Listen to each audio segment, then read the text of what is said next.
नमः सिद्धेभ्यः ओम नमः सिद्धेभ्यः ओम नमः सिद्धेभ्यः।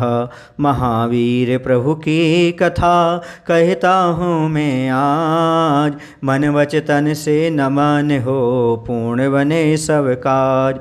विद्यासागर हैं ममे गुरु नमन करूं सिर नाय, पाप ताप सब वे हरे कर्म सभी नस जाए, कर्म सभी नस जाए। बोलिए अहिंसा परमो धर्म की।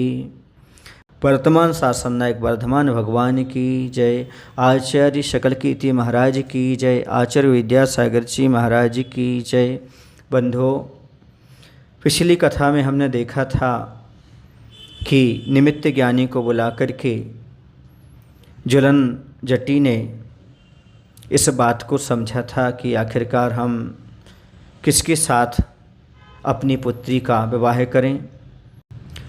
तो उन्होंने जो बताया वह बात हम आपके सामने रखना चाहते हैं कि राजा का प्रश्न सुनकर के निमित्त ज्ञानी ने कहा कि भाई सुनो, आपका जो दामाद बनेगा अर्थात आपकी पुत्री बड़ी ही भाग्यशालिनी है। यह चक्री नारायण त्रिपृष्ठ की पटरानी होगी।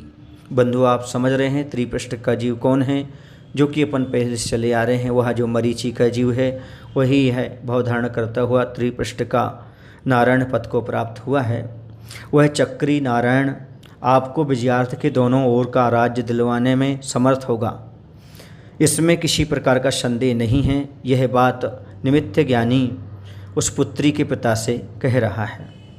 विजयार्थ का राज्य प्राप्त हो जाने पर आप विद्याधरों के स्वामी होंगे। निमित्त ज्ञानी की यह कर्ण प्रिय वचनों पर विश्वास कर राजा ने अपने मंत्री इंद्र को बुलाकर उसे पत्र लिखने का आदेश दिया। पत्र लिखकर मंत्री ने स्वयं पोदनपुर के लिए प्रस्थान किया। वह मंत्री दूत के रूप में आकाश मार्ग से होकर शीघ्र ही पुष्पक रम्यक वन में जा पहुंचा। इस ओर की घटना इस प्रकार है कि त्रिपृष्ठ ने भी किसी निमित्त ज्ञानी के द्वारा सारी घटनाएं जान ली थीं, क्योंकि ऐसे ही योग संयोग मिलते हैं। जब जीवों का पुण्य योग जुड़ता है तो अपने आप कहीं ना कहीं से योग संयोग जुड़ते चले जाते हैं। दूत के आगमन की बात भी उसे ज्ञात थी। वह बड़े हर्ष के साथ दूत की अगवानी करने के लिए गया। मंत्री दूत को उसी समय राजा प्रजापति के सामने लाया गया। दूत ने मस्तक झुकाकर पोदनपुर के जो राजा थे उनके समक्ष पत्र रख दिया और अपने योग्य स्थान पर बैठ गया। पत्र के भीतर मोहर माने छाप लगी थी, इसलिए उसे मुख्य कार्य सूचक पत्र समझा गया। राजा ने तत्काल पत्र पढ़ने की आज्ञा दी। पत्र खोलकर पढ़ा गया। उसमें लिखा था, पवित्र बुद्धि न्यायी महाचतुर नमी राजा के वंश में उत्पन्न सूर्य के सदस्य विद्याधरों का स्वामी ज्वलन जटी का रत्नपुर शहर से ऋषभदेव से उत्पन्न बाहुबली वंशीय पोदनपुर के स्वामी महाराज प्रजापति को स्नेहपूर्वक उसने अपने भावों से नमस्कार किया होगा। नमस्कार किया। कुशल के पश्चात सविनय निवेदन है कि प्रजानाथ, हमारा आपका संबंध पूर्व पीढ़ियों से चला आ रहा है। इसे केवल आज का प्रस्तावित वैवाहिक संबंध ही न समझें। अतएव संबंध को और प्रगाढ़ करने के लिए प्रतापी त्रिपृष्ठ नारायण के साथ मेरी पुत्री स्वयं प्रभा लक्ष्मी की भांति प्रेम विस्तारित करे, अर्थात मेरी पुत्री के साथ आपके पुत्र का विवाह हो तो अति उत्तम है। राजा प्रजापति पत्र सुनकर बड़ा मुक्त हो गया। वह तो यही चाहता था। कहते हैं अंधा क्या चाहें दो आँखें। इसी प्रकार से जो पहले से ही यह भाव बना करके बैठा और उसे वह चीज़ मिल जाए तो वह अति उत्तम लगता है, उसे आनंद का अनुभव होता है। उन्हें उक्त भावी संबंध से बड़ी ही प्रसन्नता हुई। उन्होंने उत्तर में कहा, तुम्हारे राजा की इच्छा मुझे श्रोधारी है।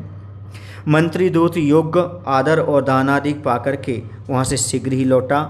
वह बड़ी द्रुत गति से रत्नपुर आ पहुँचा। उसने आते ही राजा ज्वलन जटी को सब संदेश सुनाया। ज्वलन जटी ने बड़े उत्साह के साथ अपनी पुत्री का विवाह वैवाहिक विधि के अनुसार त्रिपृष्ठ कुमार के साथ कर दिया। राजकन्या का रूप अवर्णनीय था, अर्थात वह साक्षात लक्ष्मी ही थी। वस्तुतः पुण्योदय से दुर्लभ वस्तु ही अनायास ही प्राप्त हो जाती है। उन्हें भी ऐसे ही अनायास वस्तु प्राप्त हो गई। बंधु, यहाँ समझने की बात है, हम दुनिया में बहुत सारी वस्तुओं की खोज करते हैं, चाहते हैं, लेकिन हम पुण्य नहीं बढ़ाना चाहते। ध्यान रखो, जो भी संसार की अच्छी वस्तुएं हैं वह सब पुण्य के योग से प्राप्त होती हैं। चाहे आपके लिए मित्र हो, चाहे जीवन साथी हो, चाहे कुछ भी चीज़ हो, वह सब पुण्य के उदय से हमें प्राप्त होती है।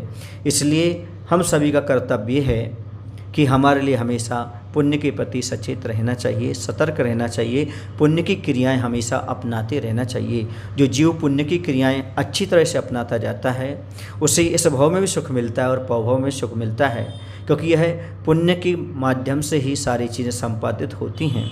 आज वर्तमान में जो भी कवित्व है, धनित्व है, धनाढ्यपना है, चाहे रूप ऐश्वर्य है, चाहे सम्मान है, चाहे पूजा है, जो कुछ ही प्राप्त हो रही है ये सब पुण्य के फल से ही प्राप्त होती है। इस बात को जो व्यक्ति समझता है उससे सारी की सारी दुनिया की संपत्ति, सौंदर्य और सम्मान प्राप्त होता चला जाता है।